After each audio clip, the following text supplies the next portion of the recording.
Hey guys, out on the water today doing some sight fishing for bass, and I wanted to give you my top 3 tips for when you're sight fishing for bass in the spring. You know, number 1, make sure you power down your electronics when you get into shallow water. You can see the bottom, you're looking for bass, there's really no need to turn on your electronics. It puts out a loud clicking noise and the bass can feel that.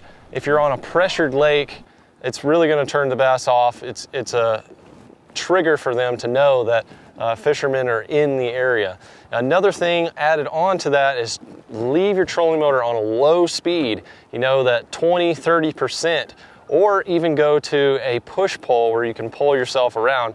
That's the ultimate thing. It's a little bit of a hassle, but it's a lot quieter and you're going to be a lot more stealthy sneaking up on those bass. Number 2 is going to be keep a weightless bait tied on to fish with while you're looking, while you're scanning around. You've got your polarized sunglasses on. Make sure you have a weightless bait, a fluke, a Cinco. You know, I've got a hyper stick on here.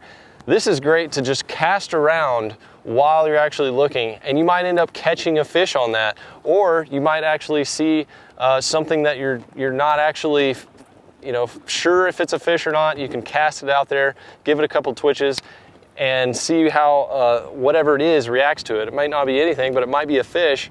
And a weightless bait is a real subtle way. It makes very, very little splash when it hits the water. It's a very subtle way to target those bass. Number 3 is going to be look for where the water color starts to disappear, where the bottom starts to disappear. That's where those bigger bass like to be.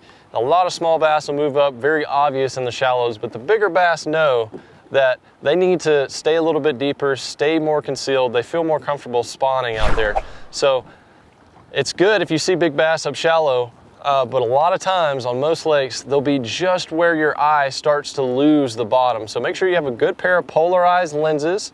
And then the other thing is just stay in that zone, keep an eye in that zone, because if you see a stump or any kind of hard bottom out there that meets that edge of where the water starts to really disappear from view, or the bottom disappears from view, that's really where those big ones like to spawn. So those are my 3 tips for sight fishing in the spring.